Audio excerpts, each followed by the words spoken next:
I believe that if you see a problem that, really shocks you enough that, you're almost compelled to do something about it. I want to do more than just speak those words. And so I've committed myself to action.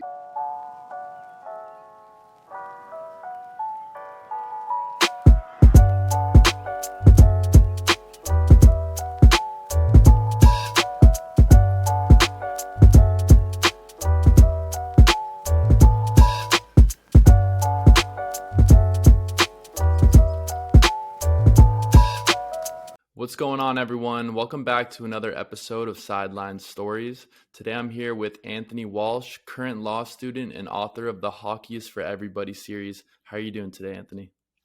Brendan, I'm doing really well, brother. Thanks for having me. I've heard a lot about, what you're up to, and, we're both, have a lot of similar interests. So really excited to be here. Cannot wait.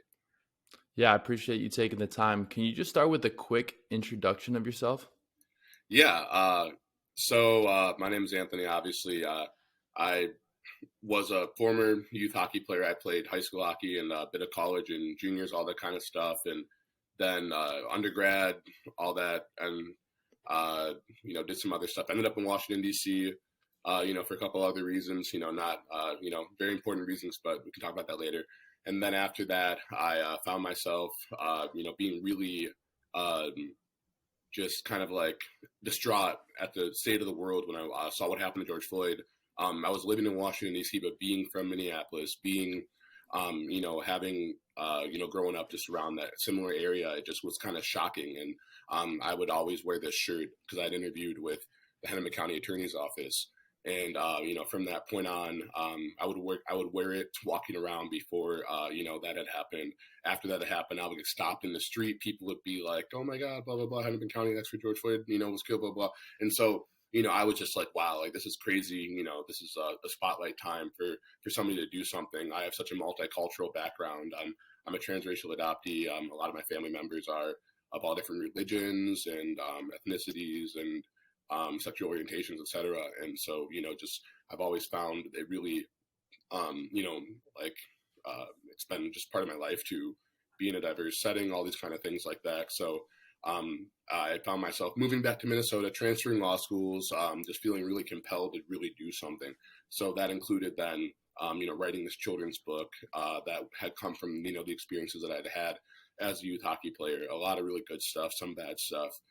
Just as being one of the only minorities and using hockey as a vehicle to kind of promote love and change and peace and to reduce fear in the community and violence and to build really strong cross-cultural relationships among our young people. So that's what I've been really trying to do in an effort to, stem the violence, stem the fear.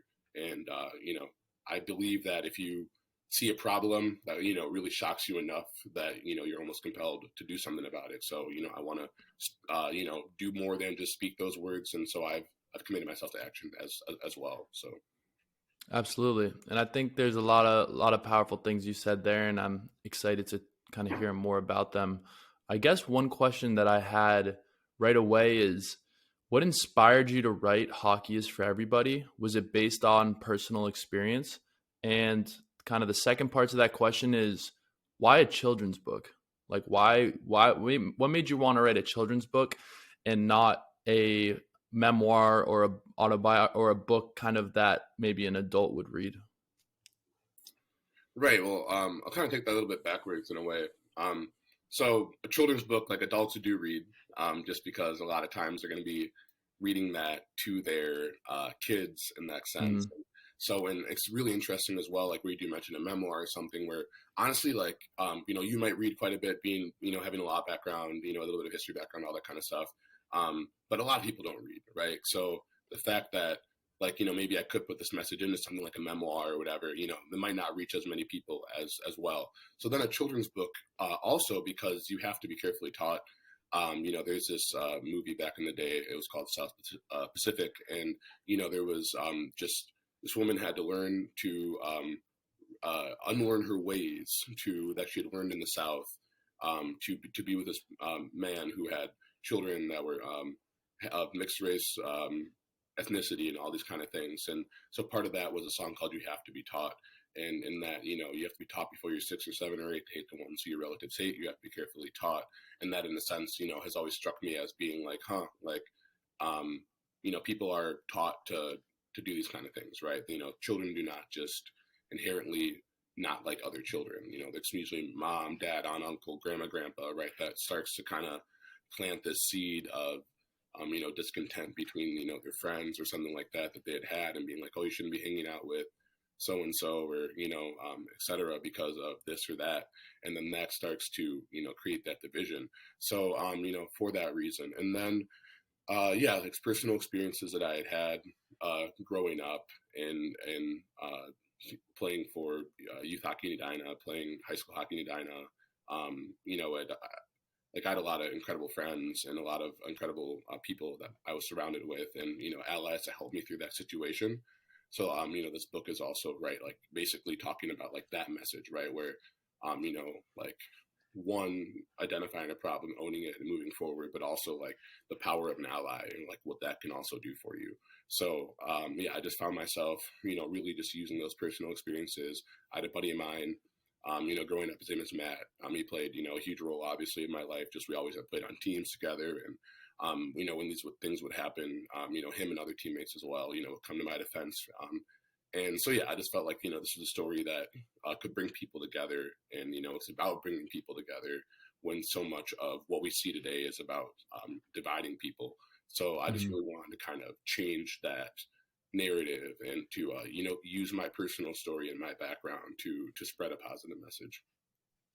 Absolutely, and I love that, and I think you know, who's more fit to tell that story than someone like yourself, because you know it's based on things that you've experienced, feelings that you felt, and I think you know you're uniquely positioned to help with that story. You're also teaching and coming in for workshops and reading your book aloud to schools across the state, and beyond, and not just elementary school, not just high school, but really K through 12. So, what's that experience been like, going and teaching and speaking at different schools? Going to the classrooms has been, I mean, it's been incredible, right? Like, I mean, to see these young people, like, just kind of like we had talked about a little bit earlier, like representation, right? Like the idea of like, you know, I can stop, you know, bullying, or I can, you know, be part of this generation that doesn't, you know, allow this kind of stuff to happen. And, you know, I think that's really something that's, you know, admirable and exciting for these kids to be a part of.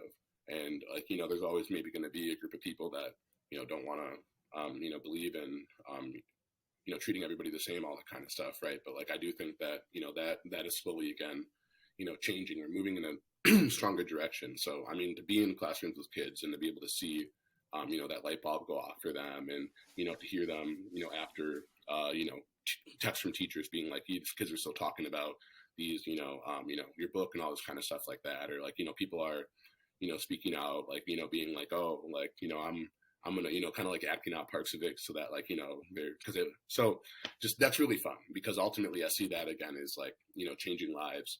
I've had a chance to have people, young kids now, like stop me in public and kind of be like, oh my gosh, like, you know, you're the Hockey's for Everybody guy, and like, you know, like I've heard about you going to classes, or like, oh, you were at my class, and like, my gosh, like that was so much fun, of a lot of this and that. So that's also been a lot of fun. And then I think, you know, getting a chance to really just see the numbers and, you know, faces, you know, change, ultimately, you know, shifting, and having, you know, and actually again be like this effort, right? Like, and this is where I'm saying I think things are changing now, right? I do think there's an actual buy-in, like we're going to get change now, but like to actually see that, you know, to see people really care about that kind of stuff really means a lot. We can really become, you know, a cohesive nation, you know, that is strong and healthy and diverse, versus, you know, divided and, you know, uh, kind of like a crumbling infrastructure almost. Like we gotta find a way to come together, because a house divided cannot stand, as we all know. So, you know, and that's what the work that we do is so important. And at this time, the floor is yours.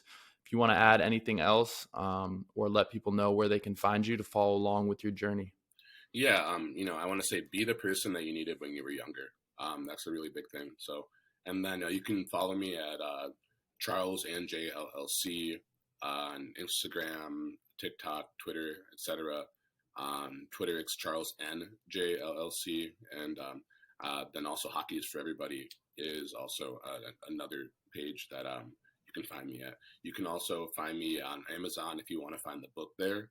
And there's also a sequel as well that really, wraps up that story. So expect, more out and, more representation to be, written through stories, not necessarily through me, but, through other people of color that play hockey and other women and non-people of color that play hockey. Because again, hockey is for everybody, and these stories that we have are worth telling, and everybody has a voice, and I encourage them to use that voice. Awesome. Thank you so much, Anthony. We appreciate you taking the time. Guys, make sure to check out the book. Make sure to check out all the different pages, the movement. Awesome message that you're spreading, and we're looking forward to seeing where it goes.